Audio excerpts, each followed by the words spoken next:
नमस्कार साथियों। एक लंबे अंतराल के बाद आज आप सबके दर्शन हो रहे हैं। आप सब कुशल हैं ना?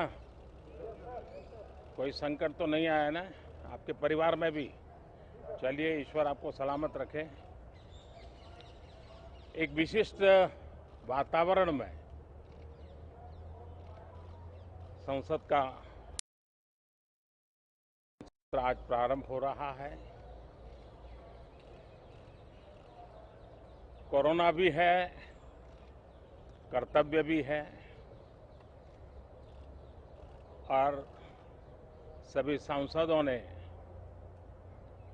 कर्तव्य का रास्ता चुना है। मैं सभी सांसदों को इस पहल के लिए बधाई देता हूं, अभिनंदन करता हूं और धन्यवाद भी करता हूं। बजट सत्र समय से पहले ही रोकना पड़ा था। इस बार भी दिन में 2 बार, एक बार राज्यसभा, एक बार लोकसभा, समय भी बदलना पड़ा है।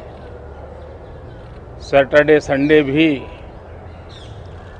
इस बार कैंसिल कर दिया गया है, लेकिन सभी सदस्यों ने इस बात को भी स्वीकार किया है, स्वागत किया है और कर्तव्य पथ पर आगे बढ़ने का फैसला किया है। इस सत्र में कई महत्वपूर्ण निर्णय होंगे, अनेक विषयों पर चर्चा होगी और हम सबका अनुभव है कि लोकसभा में जितनी ज़्यादा चर्चा होती है, जितनी गहन चर्चा होती है, जितनी विविधताओं से भरी चर्चा होती है, उतना सदन को भी, विषय वस्तु को भी और देश को भी बहुत लाभ होता है।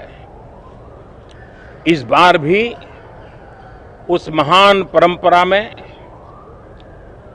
हम सभी सांसद मिलकर के वैल्यू एडिशन करेंगे, ऐसा मेरा विश्वास है। कोरोना से बनी जो परिस्थिति है,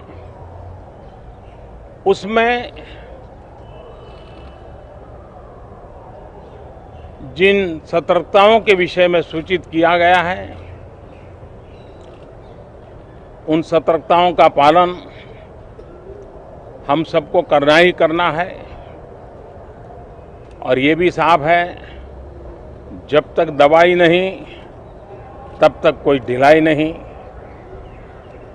हम चाहें कि बहुत ही जल्द से जल्द दुनिया के किसी भी कोने से वैक्सीन उपलब्ध हो, हमारे वैज्ञानिक जल्द से जल्द सफल हो और दुनिया में हर किसी को इस संकट में से बाहर निकालने में हम कामयाब हो। इस सदन की और भी एक विशेष जिम्मेवारी है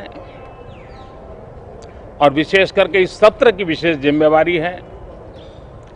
आज जब हमारी सेना के वीर जवान सीमा पर डटे हुए हैं,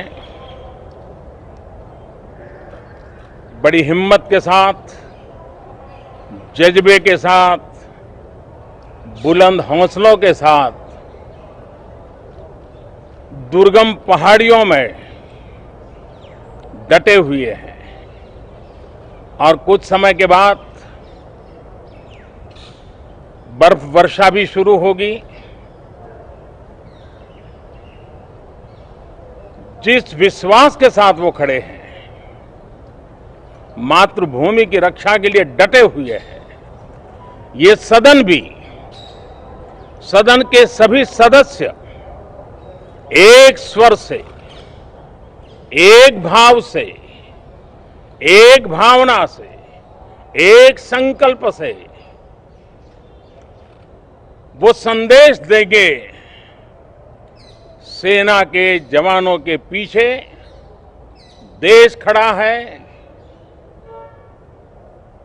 संसद और सांसद सदस्यों के माध्यम से खड़ा है।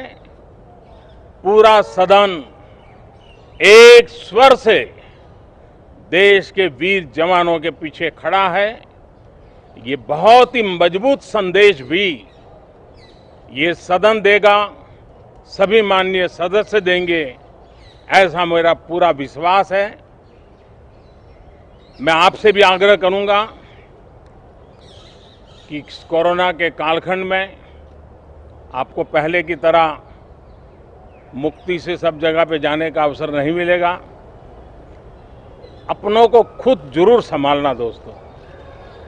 खबरें तो मिल जाएगी, आपके लिए कोई मुश्किल काम नहीं है, लेकिन खुद को जरूर संभालना, ये मेरी आपको पर्सनल प्रार्थना है। थैंक यू दोस्तों।